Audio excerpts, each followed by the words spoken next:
오늘은 성령 세례와 성령 충만함을 읽는 것에 대해서 오늘 말씀드릴게요.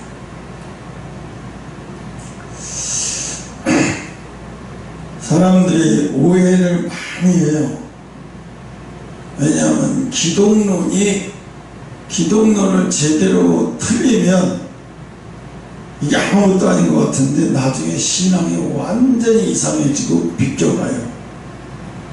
그래서 일부 성도들 가운데는 교리에 대한, 성령에 관한 교리가 잘못되는 사람도 상당히 많아요. 그래서 오늘은 성령은 어떤 힘에 대해서, 성령에 대해서 이야기하려고 해요. 그래서 성령 세례와 성령의 은혜를 충만하기는 완전히 다른 거예요. 성령 세례는 일생에 딱 한 번밖에 안 나타나요. 성령 세례. 그 성령 세례가 어떤 경우 보냐면, 예수님을 볼 때 예수님이 이 사도 요한에게, 세례 요한에게 세례를 받을 때 성령이 비둘기같이 임했다고 했어요. 그죠? 그게 성령 세례인데, 성령 세례가 임하지 않으면 예수님을 그리스도라고 말이 안 나와요, 인간에게. 그래서 성령 세례는 딱 한 번이, 일생에 한 번 정도 일어나는 것이 성령 세례예요. 그래서 고린도전서 12장 3절에 성령으로 아니하고는 예수를 주라 할 수 없느니라 그랬어요. 성령으로 아니면 사람들은 예수를 주라고 말할 수 없대요. 성령이 그 속에서, 성령이 함께하기 때문에 이 예수를 주라고 할 수 있는 게 가능하다는 거예요. 그래서 우리가 세례를 받잖아요. 세례를 받는 게 굉장히 중요한 것 중에 하나가 바로 이 세례로 내가 이제 하나님의 자녀, 하나님의 백성이 되겠다고 하는 증거예요. 그게 자기 스스로가 성령세, 이제 세례를 받는 게. 이제 예를 들자면 이 성부와, 기독교는 성부와 성자와 성령으로 삼위라고 하잖아요. 삼위일체. 그래서 이 여호와의 증인은 우리와 다른 게 있는데, 사람들이 여호와의 증인이 뭐가 달라 그러면, 여호와의 증인요? 그 사람들은 군대 안 가잖아요. 총도 안 쏘잖아요. 살생을 할 수 없다잖아요. 그럼 국가를 누가 지킵니까? 군인이 하면 되면. 그건 잘못된 거죠. 이거는 일반적으로 알고 있는 거예요. 세상 사람들도 이거는 알고 있어요. 근데 진짜는 그게 아니에요. 진짜는 뭐냐면, 이 여호와의 증인은 성령을 믿지 않아요. 여호와의 증인은 성령을 믿지 않고 예수도 우리가 믿는 성삼위 중에 2위로 인정하지 않아요. 이 여호와의 증인 같은 경우는 그들은 예수가 우리보다 먼저 나신 피조물이라고 가르쳐요. 그러니까 우리가, 예수는 우리보다 먼저 태어난 피조물. 사람과 똑같다는 거예요. 우리가 똑같은 거예요. 성자 예수를 여기지 않아요.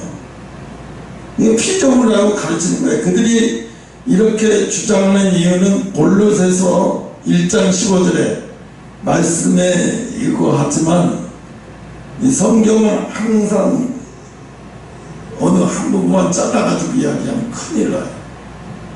그래서 문맥을 따라서 해석은 제대로 해야 되는데, 골로새서 1장 16절에 보면 저들이 피조물이라고 믿고 있는 예수는 바로 세상을 만드시는 누구의 창조주 하나님이에요.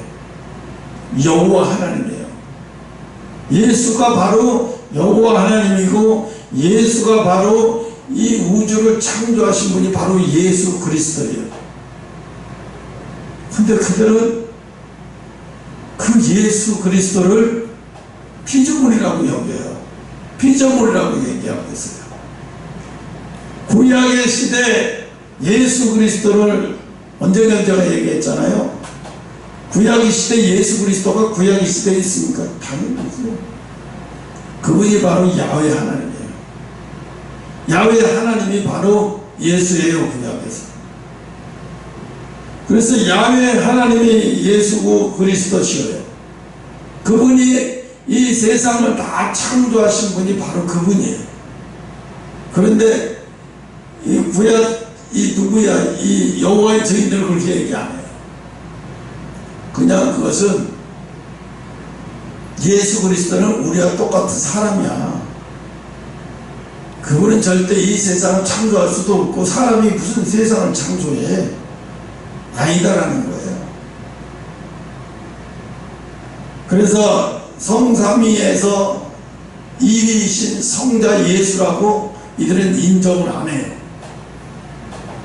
이게 보통 사람들이 예수 믿는 사람이 다 물어보면 여호와의 증인이 뭐가 다르냐고. 그 사람들 전쟁 안 하잖아요. 죽이는 거 안 하잖아요. 살생을 하지 말라고 그랬잖아요. 하나님. 그래서 안 한다고요. 그래서 군대 가서 모진 고문을 받다가 공무원에 못 이겨서 사회에 나와서 활동도 못하다가 일찍 죽어요. 그 사람들은 그걸 순교라고 생각해요. 이게 보통 예수 믿는 성도들이 알고 있는 여호와 증인. 또 대표적인 여호와 증인 또 하나가 뭡니까? 헌혈을 안 해요. 그들은 죽어도 헌혈을 안 해요.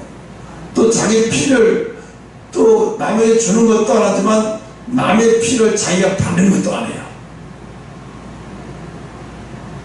그래 뭐예요? 그건 수술해서 죽게 생기는데 어떡할 거냐? 피가 모자라네.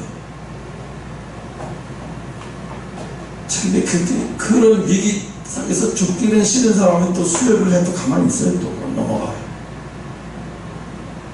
되게 아주 골수는 자들은 이 수술을 해봐가 피가 모자라서 수혈을 할 수 있게 됩니다. 이러고 얘기를 하면 수술 안 받겠다고 얘기해요. 그리고 어떻게 해요? 자기네끼리 자연치유로 모든 걸 다 해본다고 하다가 그냥 죽음을 받아들여요. 그 죽음이 자기들은 굉장히 하나님 앞에 영광을 드리는 아주 순교적인 죽음이라고 이야기를 하는 거예요. 우리가 볼 때는요, 어이가 없는 거죠. 말이 안 되는 얘기였죠. 그래서 우리가 늘 헷갈리고 있는 것 중에 하나가 성령 세례와 성령 충만함. 성령 세례와 성령 충만함. 요거 정말 헷갈려요. 성령 세례는 믿을 때 너희가 성령을 받았느냐라는 말도 있고, 또 오늘 이 말씀에서도 성령이 아니면 절대로 예수님을 구주로 말하지도 못하고 말할 수도 없다고 그랬어요. 그래서 성령 세례는 그냥 우리가 기도할 때마다 여러 번 임하는 게 아니다는 거죠. 딱 한 번이에요. 근데 성령 충만함고 성령 세례는 완전히 다른 거예요. 그래서 오늘 그 얘기를 하려고 하고 있어요.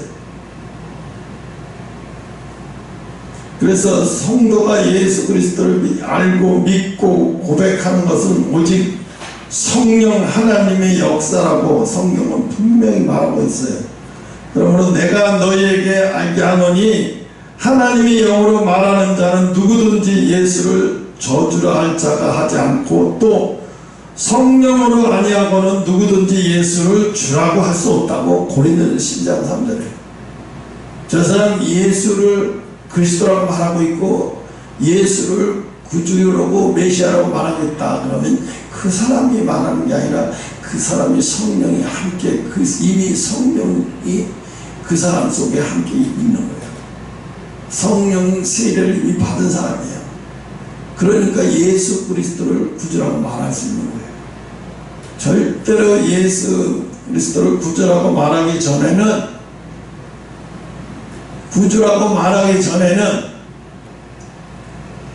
절대로, 근데 우리가 사람들이 생각할 때 이게 있어요. 오해를 많이 불러끼는 경우가, 세례 받을 때만 성령이 임한다고 얘기하는 사람도 있어요.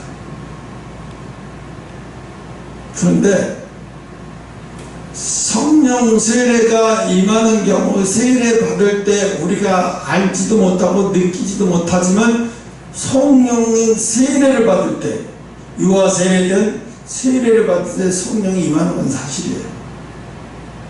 그런데 또 이런 경우도 있어요. 그건 지금 그 목사님이 생각이 안 나는데, MBC 기자까지 했던 사람, 자기 마누라가 매일 새벽마다 기도하니까 이거 이달에 빠졌나 보다. 그래서 뒷좌석 하러 갔다가 매일 자기 마누라가 앞에서 기도하니까 자기는 뒤에 있다가 갑자기 자기도 모르는데 자기 속에서 뜨거운 게 올라오더니 눈물이 폭포수같이 쏟아지더래요. 이게 뭐지? 이게 왜 이러지? 자기도 모르게 감당이 안 돼. 이게 왜 이러지 하면서도 자기 속에서 눈물이 나오는데 주체가 안 되는 거예요. 와, 핍박을 막 심하게 하는 거예요, 자기 마누라를. 그러니까 하나님은 어떻게 강권적인 성령이 임하신 거예요. 성령 세례가 임하신 거예요. 그러니까 그 사람 자기도 모르게 성령 세례가 임한지도 모르고 자기 속에서 막 눈물이 터지고 코물코물 눈물이 막 터지니까 주체가 안 되니까 뛰쳐나가는 거예요. 소리내서 울 수도 없으니까 창피하니까. 이 사람은 근데 자기가 자기 몸에 어떤 일이 벌어지는지 자기는 이게 지식이 없으니까 아무것도 모르는 거예요. 교회 몇 번 가서 우리 마누라 이단에 빠진 거 건져내려고 가다가 이런 일이 벌어진 거죠. 이런 경우에요. 사도 바울이 다메섹 도상에서 스데반 집사를 돌려 쳐서 죽이고 또 예수 그리스도를 믿는 자들을 씨를 말리기 위해서 많은 사람들을 데리고 다메섹 도상으로 가다가 갑자기 하늘에서 음성이 들려서 사울아 사울아 네가 어째 나를 핍박하느냐 그러면서 강하게 비침했죠. 그죠? 그때 하늘에서 음성이 들렸어요. 나는 네가 핍박하는 예수라. 이제 나는 네가 핍박하는 예수라. 그리고 나서 그가 소경이 되어버렸어요. 예수님의 그 밝은 빛을 통해서 소경이 되어버렸어요. 그리고 이제 어떤 소경이 돼서 이제 어디로 가라고 가르쳐주고 이제 그가 가서 며칠 동안은 소경으로 지내잖아요. 그죠? 그러다가 이미 이제 그가 이제 기도를 받으면서 눈을 뜨면서 이미 그 사람 속에서는 성령 세례가 이미 역사가 일어난 거예요. 이미 성령 세례의 역사가 일어난 거예요. 근데 우리는 이상하게 이 성령 세례가 임해도 감각이 없고 성령이 내게 임했는지 안 임했는지 겉으로 볼 때 뭘까 아무 증거가 안 나타나니까. 근데 성경에서 뭐라 그래? 그 증거가 뭐냐면 네가 예수 그리스도를 입으로 시인할 때 그건 뭐고 너는 이미 성령 세례가 임한 거라는 거예요. 너희는 이미 성령 세례가 임한 거라는 거예요. 김갑주 왜 아침부터 줘라? 존중하세요.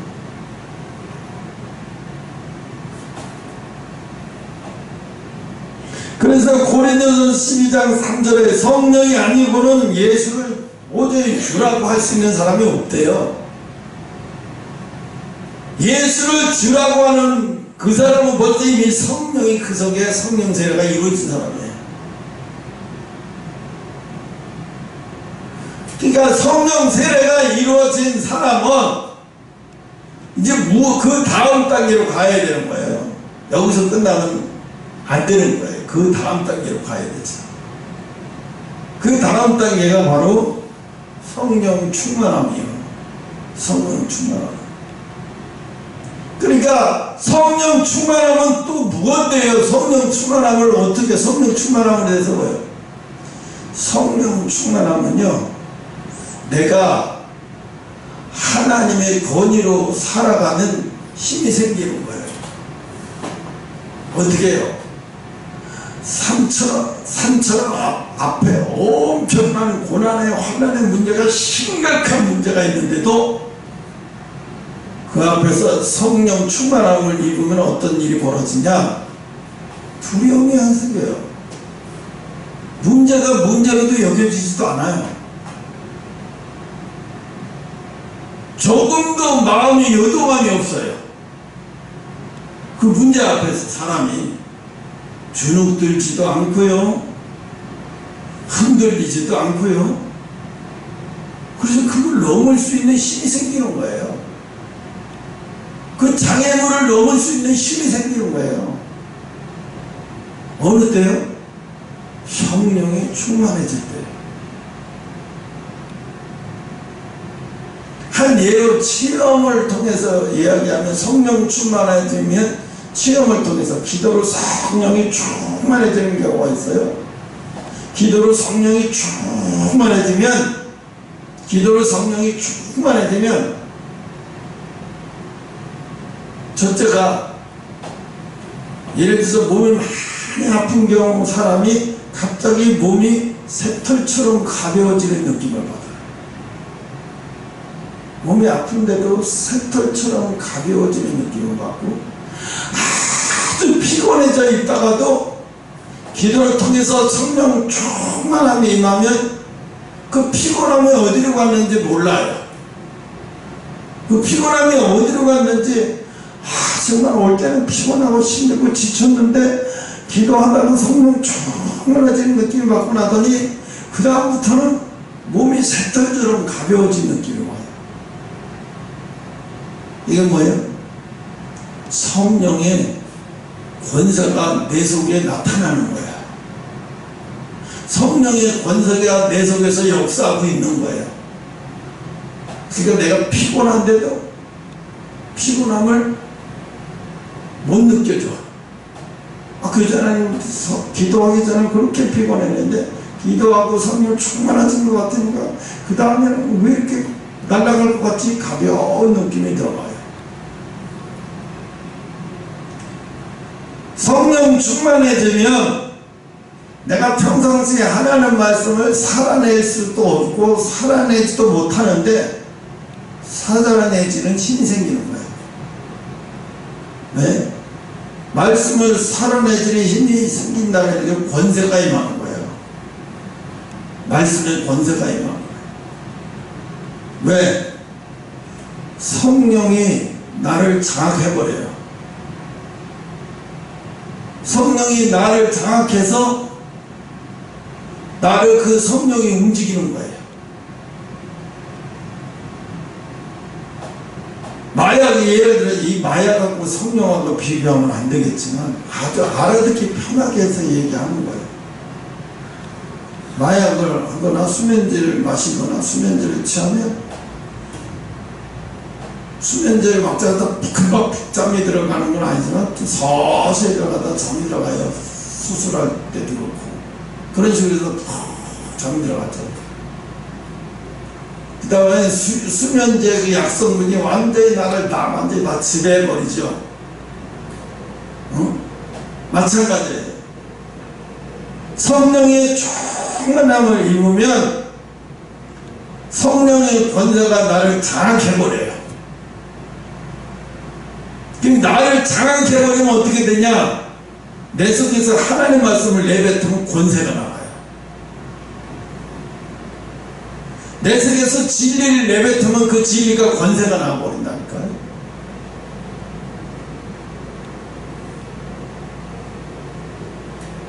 예를 들자면 이런 경우죠. 하나 예를 들면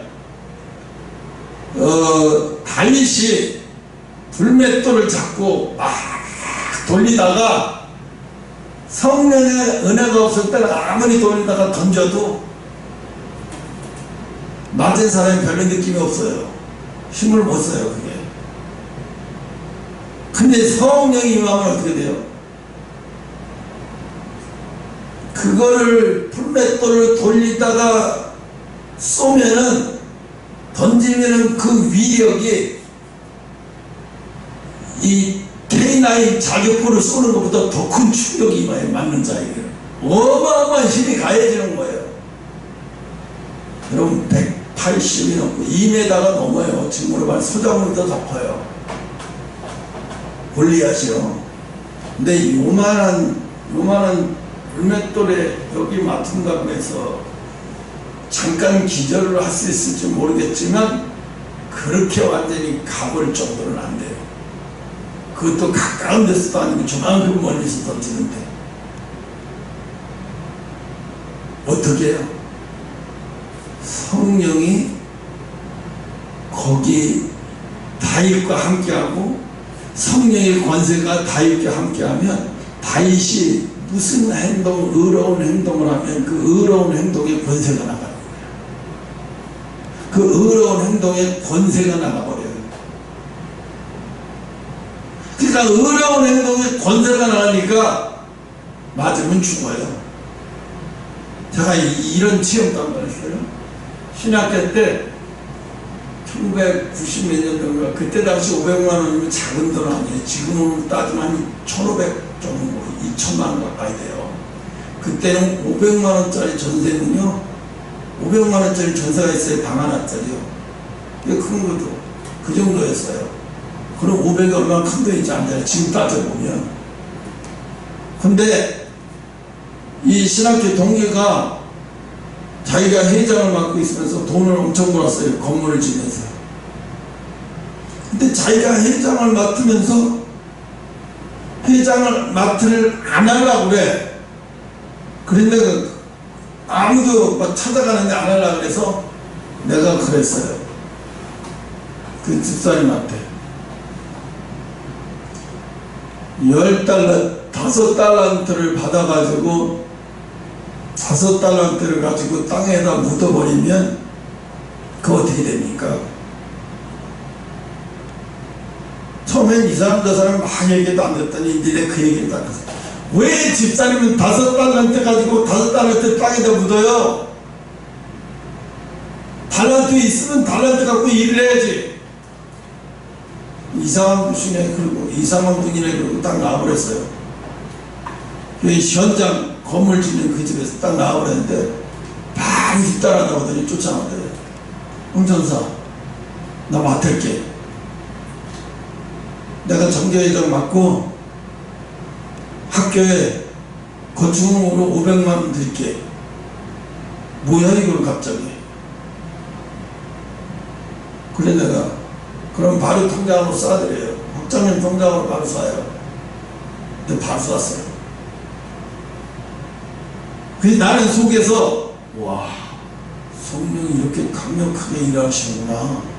입술에 권세가 나가니까 그 사람은 거절을 못해요. 그 말씀에 다 깨져버리는 거예요. 그리고 맡겠다는 것도 모자라서 500만 원은 자기가 드리겠다고 하면서 바로 드려버리는 거예요. 그걸 보고 뭐해? 아, 야, 이게 성경 말씀 그대로 난 얘기했을 텐데 어마어마한 권세가 나가네. 그때는요, 내가 지금으로 따져봐도 엄청 성령이 충만할 때예요. 산기도 한번 내려와서 신학교 갔을 때니까 성령으로 엄청 충만했을 때예요. 정말 충만했을 때예요.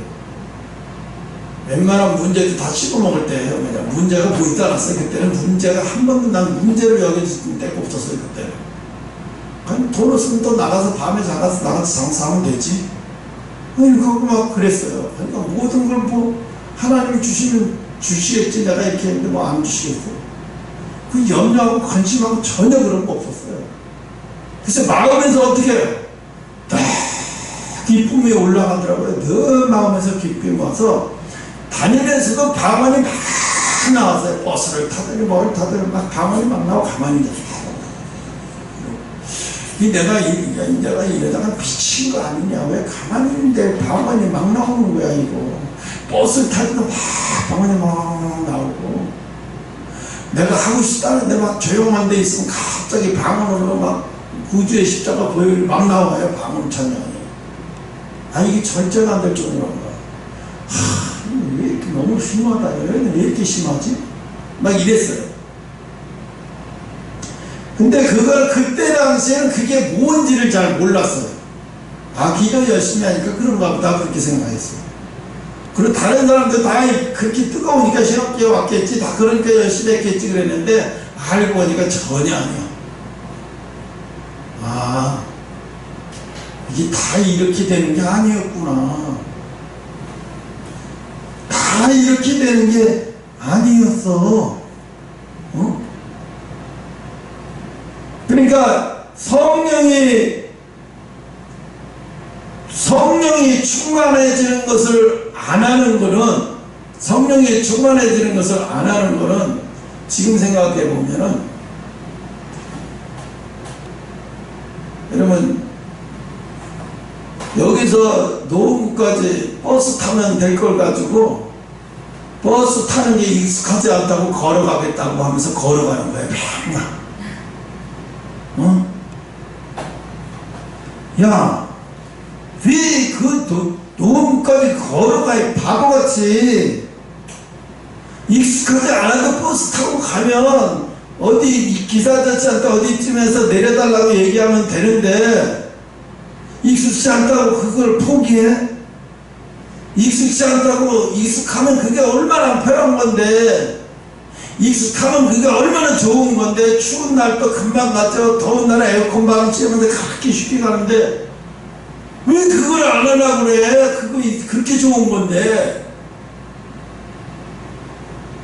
버스를 타고 가도 이렇게 좋은데 하물며, 아니 성령 충만해가지고 가면 그 좋은 일들이, 그 얼마나 많은 일들이 일어나는데, 사람들이 그거 경험하지 않았다고 해서, 난 그런 경험 한 적이 없어.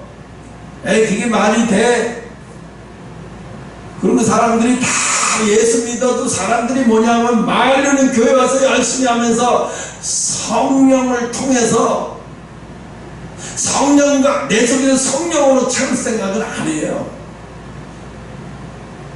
네, 그 성령 체험 뭐가 달라지는데, 그 성령 체험자가 뭐가 얼마나 달라지는데, 성령이 하시는 일을 사람들은 그래, 말이 돼? 그게 되겠어? 그게 성령 충만해진다고 되겠어? 택도 없는 소리. 야, 수많은 목사들도 그래요. 기도 몇 번 하고, 기도 열심히 한다고 해보고, 그 다음 포기해버려요. 그거 안 해버려요. 그 사람들이 왜 그렇게 포기하고 안 해버릴까? 성령에 충만해지면 그 어마어마한 일들이 일어나는 것을 그들 믿지 않는 거예요. 안 믿는 거예요. 성령 충만해지고 가는 사람과 성령 충만하지 못하고 가는 사람의 차이를 잘 몰라서 그러는 거예요.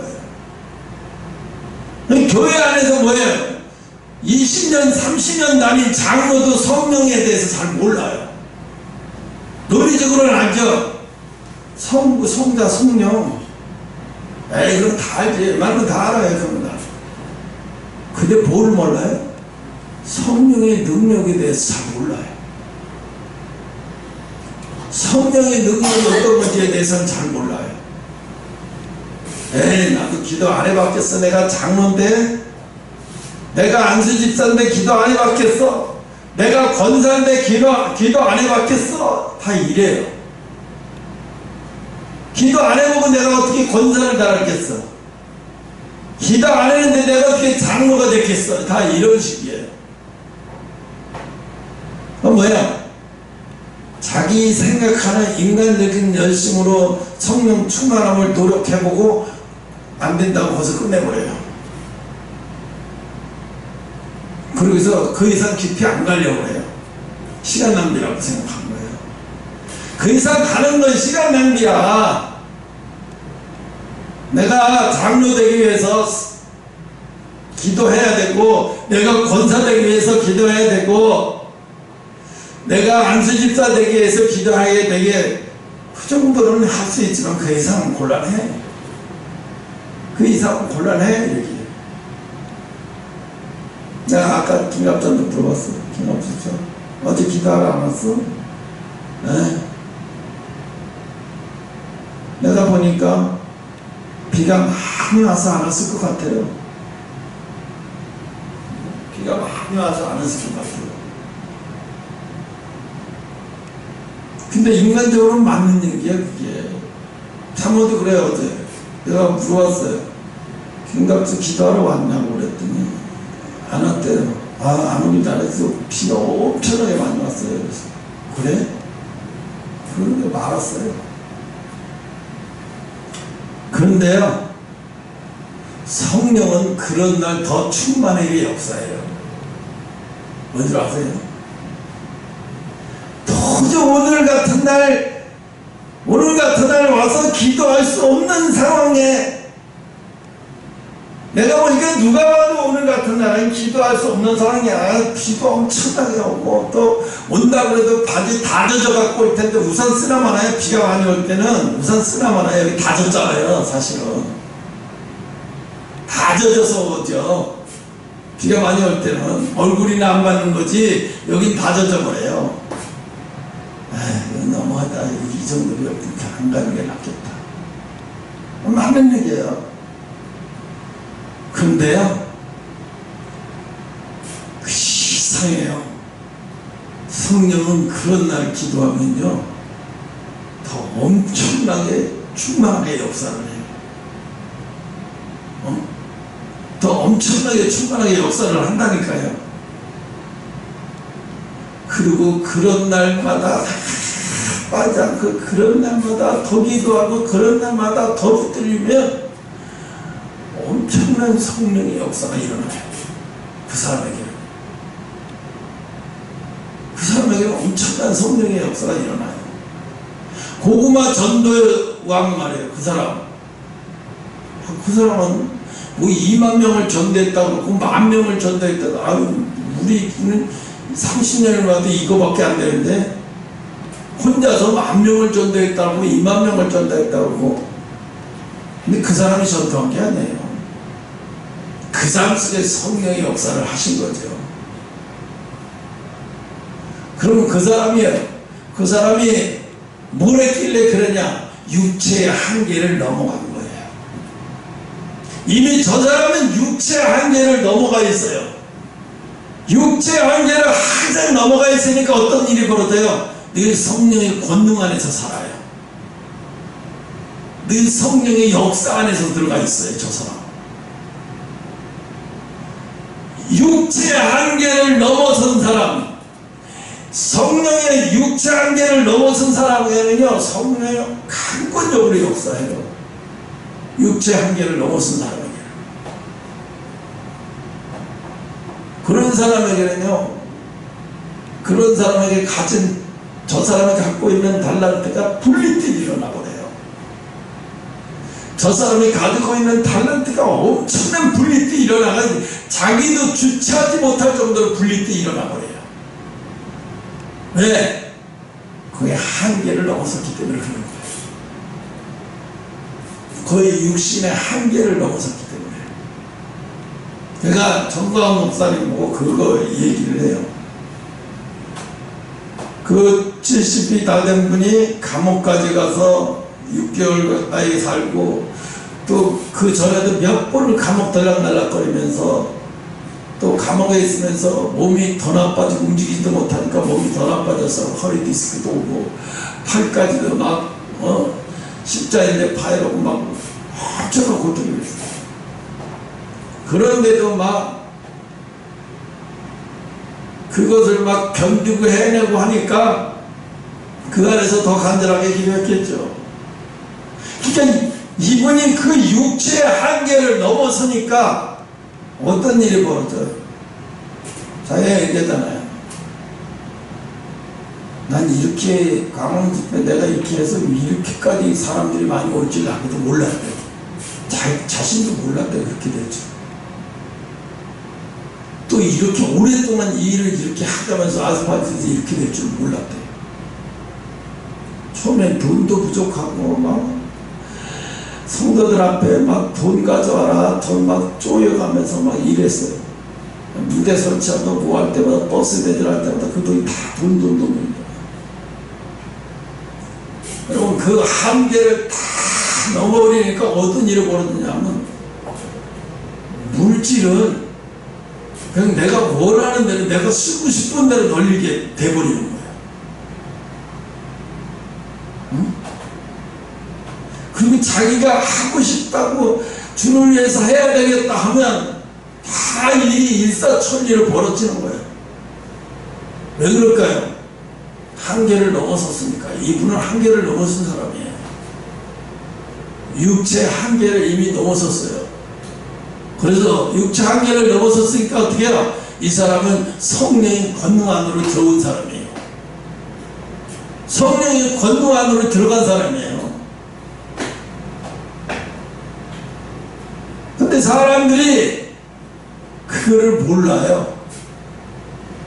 야, 어떻게 목사가 되고 저걸 모르냐? 어떻게 성도가 되고 저걸 모르고 저 사람 보고 2단 3단 했었고 무슨 빤스 목사님 했었고 참 답답한 사람들입니다. 한심한 사람들입니다. 하나같이 다 있죠. 한계를 넘어간 사람이 성령의 권능 안으로 들어가는 거예요. 성령의 권능 안으로 들어가려면 한계를 반드시 넘어가야 돼요. 한계를 넘어가지 않으면 안 돼요.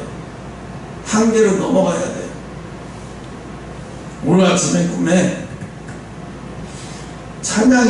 꿈에 찬양이래요. 근데 찬양이 겉모습을 보니까 찬양이 아니야. 호리호리하고 한 20대 초반의 여자인데 이지가 옆에서 그래. 아빠, 제 찬양이 같은데? 그래서 내가 겉모습을 볼 때는 허리도 한 22, 23밖에 안 돼요. 호리호리하고 20대 초반의 아이예요. 여자아이. 그런데 밑에 스카프 치마 입고 위에 브라우스 같은 거 하나 입고 근데 양말을 안 신었어요. 또 신발을 안 신었어요. 맨발로 가더라고요. 아스팔트를. 근데 오른쪽 발에 보니까 섬유종 있죠. 섬유종. 피부가 막 이렇게 부풀어요. 발에 발바닥에 막 섬유종이 일어나가지고 막 이렇게 된 거예요. 오른쪽. 또 왼쪽 발을 보니까 운동화가 오래되면 밑창이 막 갈라져서 떨어져 나가잖아요. 발바닥에 밑창이 갈라져가지고 이게 떨어져 나가려고 그래 이게. 그러면서 완전히 다 들려버렸어 이래. 야 뭐야 저기 맨발로 저렇게 가고 있단 말이야? 아 더 이상 가면 큰일 나겠다. 더 이상 가면 안 되겠다. 내가 큰 걱정을 하더라고. 그래서 깼어요. 근데 가만히 보니까 이게 뭘까 생각해 봤어요. 근데 진짜 찬양이 얼굴이나 형상으로 볼 때 진짜 찬양이가 아니에요. 찬양이를 얘기하는 게 아닌 것 같아요. 그래서 나를 얘기하나? 이제 더 이상은 신발 없이 가니까 신발 없이 아스팔트로 맨발로 가니까 얼마나 그 고통이 심한 고통이잖아요. 말도 못하는 고통이에요. 맨발에 막 걸어가다가 갑자기 섬유종이 일어나더니 발이 이렇게 있고 이쪽은 또 발바닥에 운동화가 들어나가서 발바닥이 막 가죽이 막 이렇게 들려가고 막 이렇게 아 이제 더 이상 안 되겠구나. 그래서 아 우리 교회하고 나를 얘기하나 보다 생각해보니까 그런 것 같아요. 아 이제 더 이상 이 고통이 이게 더 이상은 이제 한계에 다다랐나 보다.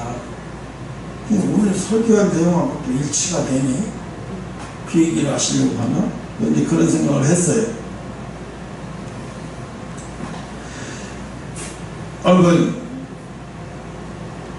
왜 초대교회 사람들이 교회 시대가 열리기 시작한 거는요, 성령을 받고 나서부터예요.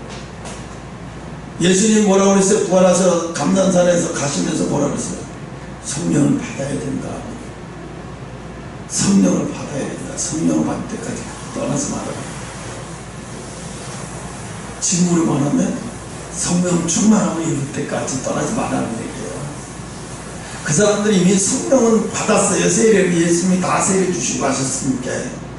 성령 세례는 되는데 뭐가 부족해요? 성령 충만함이 부족합니다.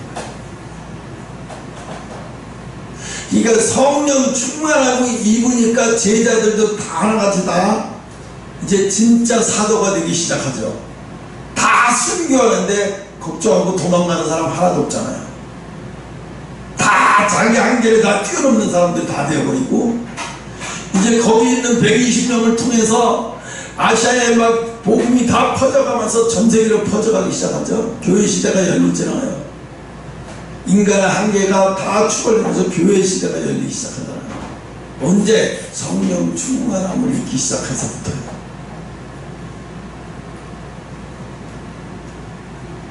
여러분 속에서 여러분의 한계가 부딪혀요. 여러분이 원죄에서부터 또 부모에게서 물려받은 죄에서부터 이런 것들이 또 내게서 오는 유전적인 이런 모든 것들이 있기 때문에 그 모든 것들이 뭐예요? 내 영적인 성장을 다 가로막고 있어요. 다 방해하고 있어요. 그래서 수영할지도 모르는 사람이 맨날 수영을 왜 못하냐 왜 못하냐, 야 물에 뜨는 것부터 가르쳐야죠. 오늘 아침에 보니까 수영의 김민승과 누가 400m 자유형에서 동메달을 땄더라고요. 거의 은메달까지 했는데 마지막 거의 요만큼 늦어가지고 동메달이 됐는데, 아시아 올림픽에서 400m 자유형에서 처음이래요. 엄청나게 잘하더라고요. 깜짝 놀라서 키도 그렇게 크지 않았는데. 그래도 보면 그런 친구들 하나같이 보여요. 다 자기 한계를 다 넘어서서 자기 한계를 다 뛰어넘은 사람들, 올림픽 대표로 가서 금메달 따라가는 사람들을 보면 하나같이 다 뭐야? 자기 한계를 다 뛰어넘은 사람들이에요. 자기 한계도 못 뛰어넘은 사람이 올림픽에 나갈 수 있어요? 못 나가요. 올림픽에 나가서 더 게임도 안 되죠. 개체기만 나가죠. 하나같이 다 자기 한계를 극복한 사람들이라고요. 여러분, 기도가 은혜가 충만하지 않으면 뭐예요? 여러분이 가지고 있는 장애물, 여러분만이 아닌 그런 장애물들을 다 뛰어넘으려면 은혜 충만함을 입어야 돼요. 그러면 은혜 충만함을 한 5분 동안만 임해나? 그래가지고 아무 데나 못해요. 그냥 어떻게 해요? 그냥 사시사철 맨날 은혜 충만함이 유지되도록, 내가 은혜가 요만큼 새 나갔나 저만큼 새 나가는 자기가 체크해 가면서 은혜 채우려고 노력해야 돼요. 기도로도 은혜 채워주려고 노력하고 말씀으로도 은혜 채우려고 노력하고. 성령의 은혜를 기도할 때만 채워지는 건 아니니까, 물론 기도할 때 채우는 게 가장 빠른 방법이기도 해요. 근데 말씀을 통해서도 은혜가 채워져요. 근데 말씀으로 은혜가 채워지는 통로는요, 뭐가 안 되냐면 영역이라는 게 안 생겨요. 영역은 기도로 통해야만이 생겨요. 그래서 기도를 해야 되는 것이에요. 그래서 성령의 충만한, 그러니까 우리가 헷갈리는 게 뭐냐면,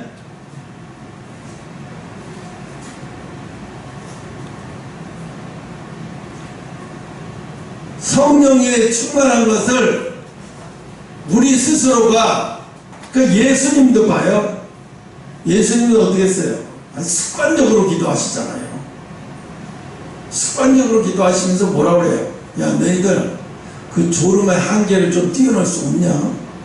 제자들에게 그랬죠. 예수님이 십자가에 죽으실 때가 돼서 막 똥꼬치 타요. 왜? 예수님도 인성은 그대로 갖고 계신 분이기 때문에 죽으면 다 두려운 거고 다 고통스러운 거란 말이에요.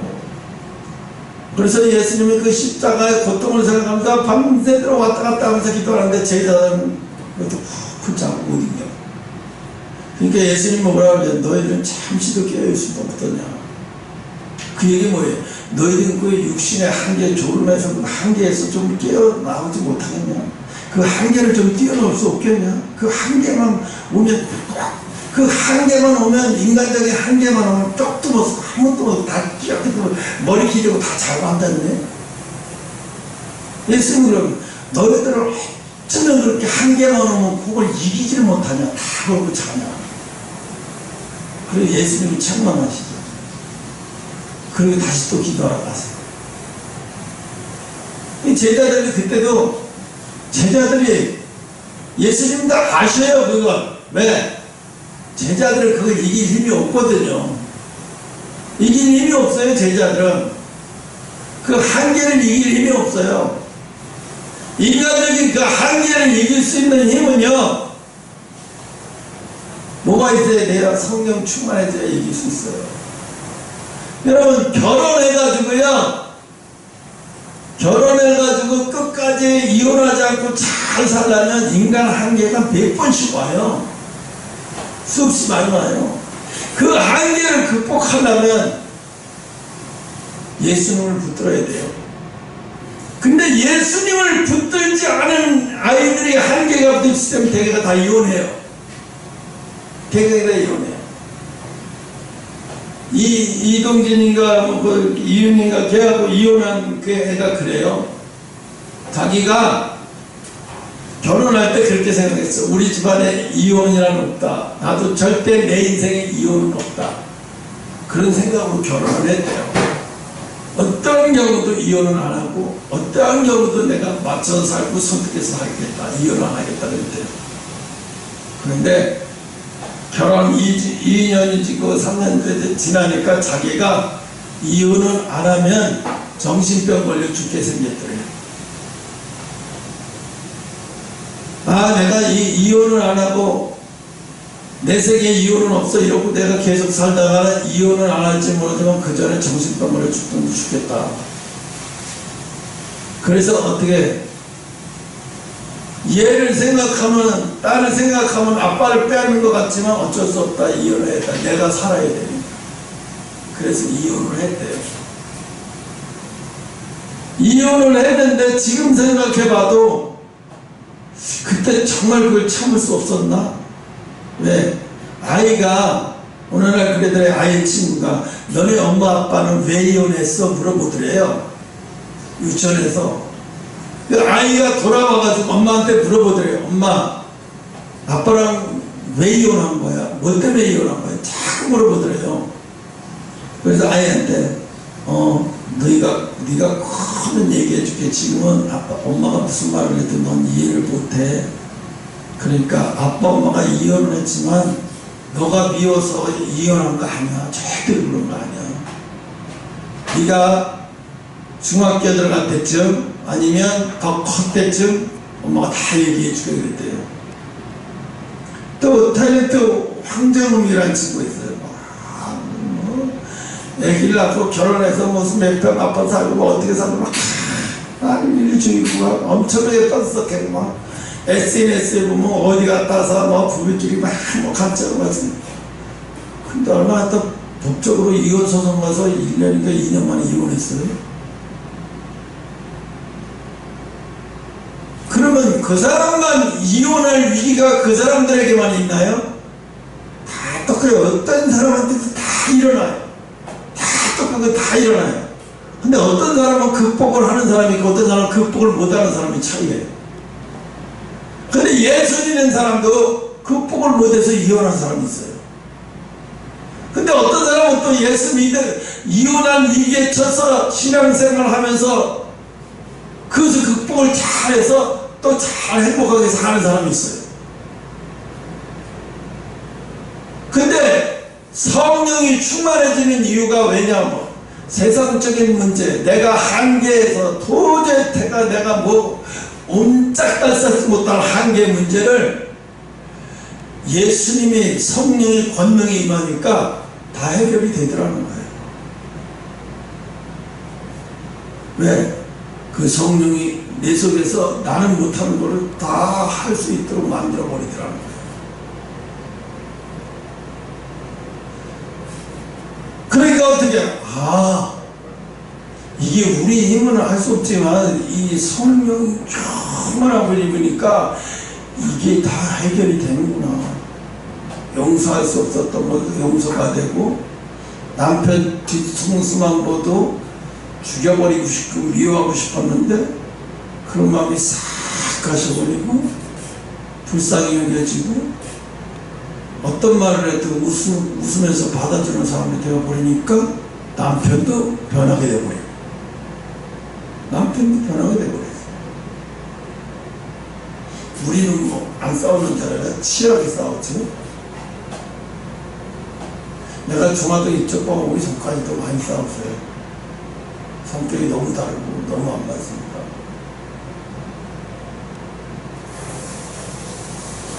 근데 지금은 어떻게 돼요? 어느 순간에 싸울 일이 없어지고 또 의견이 충돌된 일도 없어지고 그냥 다 이겨나가고 넘어가지고 받아주게 되고 이렇게 돼버리는 거예요. 엎드려지는 시간이 많으니까 이렇게 되더라고요. 그럼 예수 믿으면 내가 좋은 사람 만나야 된다? 그럼 그 여자도, 그 남자도 또 내가 좋은 여자 만나야 된다 그러겠죠. 자기가 좋은 사람이 될 생각은 죽어도 안 해요. 다 이혼은 남 탓으로 돌려요, 사실은. 근데 이혼이 100% 남 탓이라고 말할 수는 없어요. 60대 40이냐 50대 50이냐 그런 차이뿐이지, 나는 책임 하나도 없어, 상대가 잘못해서 이혼한 거야, 법정에서 그런 결론은 안 나요. 잘못이 누구에게 더 있느냐는 따지는 거겠지. 그렇지만 잘못은 나 있다는 거지. 응? 그러니까 어떻게 해? 결혼하기 전에 내가 좋은 사람 돼야, 내가 좋은 사람 된다는 게 뭐야? 내가 좋은 사람 된다는 거야. 어떤 문제 앞에서도 웃음을 잃지 않는 사람, 어떤 문제 앞에서도 두려워하지 않는 사람, 어떤 문제 앞에서도 배려가 끊어지지 않는 사람, 누가야? 유수영인가 박하선이 9살 차이 난대요. 근데 이 박하선이가 그래요. 연애할 때는 자기가 더 좋아서 결혼 언제 할 거냐고 빨리 하자고 막 서두르는데, 막상 결혼을 하니까 남편이 나를 더 엄청나게 사랑해 주더라는 거죠. 그래서 물어봤대요. 왜 연애할 땐 이렇게 안 해줬어 나한테? 그러니까 유수영이 그래. 야, 그땐 내 사람이 된다는 보장도 내가 그렇게 해줘. 그럼 지금 왜 이렇게 잘했는데? 이제 내 사람이니까 잘해줘. 부부지간에 나이가 차이가 나니까, 9살 차이 나니까 뭐가 문제예요? 세대 차이가 나요. 9살 차이 나면 세대 차이가 당연히 나죠. 10년 차이인데. 또 어떠냐면 박하선이라는 그 여자애는 자기 아버지가 군인 가족이래요. 그래서 스파르타식이고 복종하고 모질하고 하고 그런 식이고. 근데 유수영이 집안에는 항상 대화가 넘치고 설득해주고 기다리고 이런 스타일이에요. 그러면 싸움을 하면 막 오빠는 세대 차이가 못하고 막 엄청나게 막 그런데요. 그래 다시 안 버리처럼 저녁에 각방 쓰고, 아침에 일어나면 유수영이가 영화 촬영하는 뭐 드라마 촬영하는 거 나간다 하니까 빨리 음식에서 만들어가지고, 형아 일어나서 일어나서 빨리 밥 먹어 해놨어. 그러면 일어나가지고 피 웃으면서 한 모금 펴면서 이랬대요. 근데 그걸 다 풀어준대요. 또 그걸 다 풀어준대요. 그래서 물어봤어요. 야, 너는 와이프하고 그렇게 지겹게 싸우고 아침에 일어나서 그거 밥으로 해서 주고 싶냐 그러니까 그러더래요. 바이블, 아니 똑같 부부를 떠나서 내가 어른이잖아. 더 싸웠다고 내가 안 해? 내가 더 어른인데 내가 더 먼저 해야 되지. 자기는 항상 그런 생각으로 한대요. 그러니까 나중에 항상 풀어지는 거는 유수영이라는 친구가 자기가 나이가 더 많잖아. 10살 더 나이. 자기가 장모님 생각을 해보고 이게 자기가 그럴 수밖에 없다. 이게 다 풀어지더래요. 이 친구는 가만히 보면 내가 그 생각을 했어. 아, 이 집안의 어려운, 부부간의 어려운 문제를 뭘로 풀어갈 때 요리로 풀어버려요. 요리로. 그렇다고 나쁜 거 아니잖아요. 이거. 그래서 아내에게, 화가 잔뜩 난 아내에게 요리를 잘 해주고 그 요리에서 풀어지게 만들어서 촬영하는 거 하는데, 그래서 웃으면서 촬영 잘 갔다 오라고 보내주고 그러니까 그냥 저녁에 다 풀어지는 거예요. 그것도 나쁜 건 아니에요. 다 자기 가지고 있는 달란트를 가지고 위기를 극복하면 다 좋은 거죠. 근데 예수 믿는 사람, 우리는 항상 그러겠어요. 마음에서 어떤 게 막 힘들어 죽겠다, 뭐 고맙다, 막 이런 얘기하는데 사실은 힘들어 죽겠다가 아니라 여러분 속에서 극복할 수 있는 능력이 없는 거예요. 바닥에 떨어진 거예요.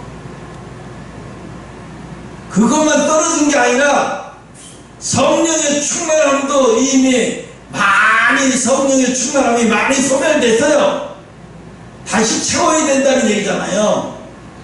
내 속에서 못하겠다, 때려치겠다, 죽겠다, 그만두고 싶다 이렇게 나오면 벌써 이게 뭐야? 은혜가 많이 다운됐다는 얘기가 밑으로.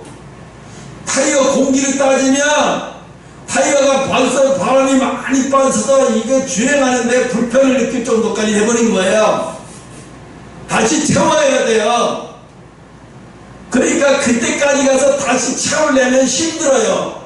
채워질 때까지. 그러니까 평상시에 은혜가 아주 다운되지 않고 항상 유지될 평상시에 항상 채우는 훈련을 계속 해야 되는 거예요. 걸리는 거 없지 뭐가 없지. 오늘은 기도해도 은혜 받은 거 같지 않다고 생각하지만 절대 그렇지 않아요.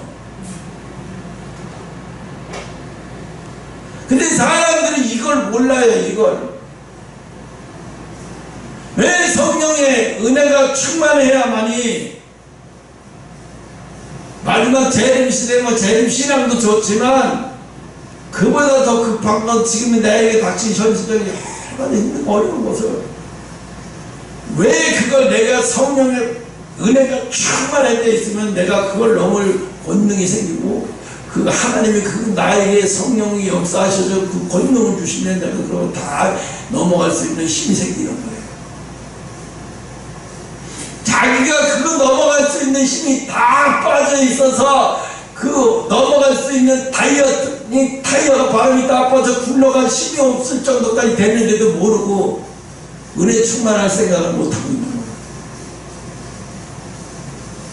그러니까 지혜가 총명한 사람은 어떻게 해요? 이렇게 되기 전까지는 항상 자기를 점검하면서 늘 채워가 그냥 기본적으로. 그러니까 항상 그 정해놓고 기본적으로 채우는 훈련을 계속 해가는 거예요.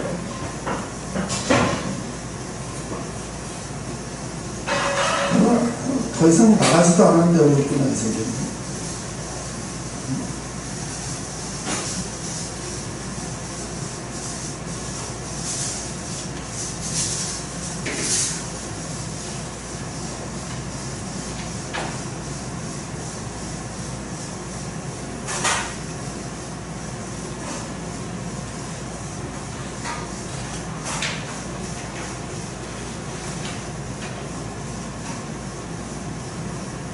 에베소 5장 18절에 뭐라고 말하냐면 술 취하지 말라 이는 반다는 것은 오직 성령의 충만함을 받으라고 해요. 왜 그래요? 오직 성령의 충만함을 받으라. 너무너무 중요하니까 이러는 거예요. 오직 성령의 충만함을 받으라. 너희들 이거 채워져 갖고 성령의 충만함을 유지하지 않으면 안 된다. 왜? 세상은 너무 너무너무 너희들이 넘지 못할 문제들이 너무 많아. 너희들이 감당하지 못할 것들이 너무 많이 생겨. 자녀의 결혼한 사람은 자녀의 문제에서부터 얼마나 많은 문제들이 많이 생길지 몰라. 하나가 나한테 전화가 와가지고, 목사님 저 기도 열심히 하고 있고 목사님 기도도 열심히 하고 있어요. 11조 제가 보낼 테니까 통장 보내주세요. 내가 그걸 들으면서 어떤 생각을 했냐면, 내가 많이 힘들어서 엎드리는 훈련을 많이 하고 있구나. 내가 엎드리는 훈련을 많이 하고 있다는 것을 느끼는 거예요. 왜? 지가 넘을 수 없는 산이라는 게, 생각해봐요. 어느 날 갑자기 두 식구가 5식구가 되어버렸잖아요. 그 5식구의 자기가 아내가 되어버렸는데, 세 아이의 아내가 되어버렸는데 얼마나 힘들겠어요. 말도 못하게 힘들겠죠. 자기가 넘을 수 없고 감당할 수 없으니까 어떻게 해요? 엎드려서 기도하잖아요. 누가 시켜서가 아니라 막 내가 기도하지 않고 못 견디고 못 버티고 못 태어나가게 생겼어. 그걸 어떻게 해요? 기도하는 거예요. 그래서 하나님은요, 기도할 사람, 기도의 사명이 있는 자에게는 기도를 안 하면 안 되게끔 기도할 문제들을 많이 만들어버려요. 한나같이 뭐 10년 동안 애를 안 줘. 여자는 누구나 다 결혼하면 쉽게 애를 낳아야 하는 문제가 10년 동안 애도 안 생겨. 그렇게 열심히 신앙생활 잘하는데도 그 누가 뭐 저주받았나? 하나님이 뭐라는 거야? 착각하는 게 아니라 그 집에 한 아들을 귀하게 쓰시려고 일부러 늦게 주시는 거예요. 기도의 훈련이 되어서 기도의 사람이 완전히 된 다음에 사무엘을 줘서 그 사무엘이 태어나자마자 그 어미가 늘 기도의 권능의 사람이 돼서 아들을 위해서 민족의 지도자를 세우기 위해서. 하나님은 얼마나 계획적이신 분인지 몰라요. 한나는 그때까지도 하나님의 계획을 잘 몰랐지만 나중에 하나님이 네 아이를 낳으면 사무엘이라고 내가 그를 민족의 지도자로 선지자로 삼으리라 하니까 그때부터 한나는 더 기도할 수밖에 없는 거예요. 그때는 완전히 기도의 권능이 사람이 되어서 기도하는 거죠. 엘리 제사장이 바보 같은 기도의 권능이 와서 그냥 조소조소 하는 것도 수천 사람이 여기니 얼마나 영적인 분별력이 떨어지면, 여러분 한나가 그 정도까지 기도의 사람으로 되어버리면 이미 여러분 인간의 한계를 뛰어넘은 사람이에요. 그 사람. 자기 아들 민족의 지도자를 세워서 어미의 기도를 통해서 민족의 지도자를 사무엘이 사명 감당, 자기 혼자 사명 감당해요. 어머니의 기도가 있기 때문에 가능한 거예요. 여러분 뭐 하나님이 써야 되겠다. 여러분 사명이 뭔지를 알면은 감당하지 못할 한계가 너무 많다는 걸 알고, 목사가 기도해야 말아 그런 별 필요도 없어요. 일을 가면서 기도해. 이거 능력 없으면 나 이거 감당 못해. 능력 없어 나 이런 문제를 줘도 내가 감당이 안 돼. 내가 그런 모든 걸 감당하면서 잘 가려면 내가 권능의 사람이 돼야 돼. 은혜 충만한 사람이 돼야 돼. 그런데도 기도를 안 하겠다 그러면 기도의 권능을 버스를 타고 갈 거 쉬울 거 걸어가다가 노원구까지 걸어가겠다는 바보 같은 짓을 하는 거죠. 더디고 바보 같지만 그게 나중에 어마어마한 힘이 되는 거예요. 어떤 문제도 넘기고 어떤 문제도 감당할 수 있는, 여러분 그릇이 뭐예요? 그릇이 어떤 문제도 감당해내는 사람이 그릇이에요. 조그마한 문제도 감당 못하고 한적거리는 게 그릇이 아닌 거예요. 봐요. 문재인 대통령이 돼가지고 나라를 다 망쳐놓고 원전을 없앤다고 해가지고 뭐 한전에 한수원에 그 어마어마한 수십조 원의 공사비 같은 것도 유럽에서 다 거절해버려갖고 완전히 깡통 쳐버렸어요. 근데 지금 다시 뭐 폴란드에서부터 어디서부터 다 해갖고 24조 원, 26조 원을 수주했어요. 어마어마한 돈을 수주했어요. 그것뿐만이 아니에요. 유럽에서 한국의 방탄 기업들 때문에 시기수탈한 게 보통이 아니에요. 왜? 우리나라 전투기까지 다 빨리 안 보내준다고, 전투기 빨리 안 보내주면 미국 거 쓴다고 그러면서 막 빨리 보내달라고. 왜? 불안한 것도 있어요. 그래서 지금 어마어마한데요. 생각해보세요. 우리나라 삼성전자가 10만 명이에요, 직원이. 1년 매출액이 260조 원이에요. 근데 북한은 인구가 2,300만 명이에요. 1년 매출액이, GDP 1년 매출액이 40조 원이에요. 2,300명이 40조 원이에요, 1년에. 따져보니까 한 달 수입이 2천만 명의 한 달 수입이 계산해보니까 11만 원이에요. 우리나라도 11만 원. 그것도 부자들에게만 다 들어가잖아요.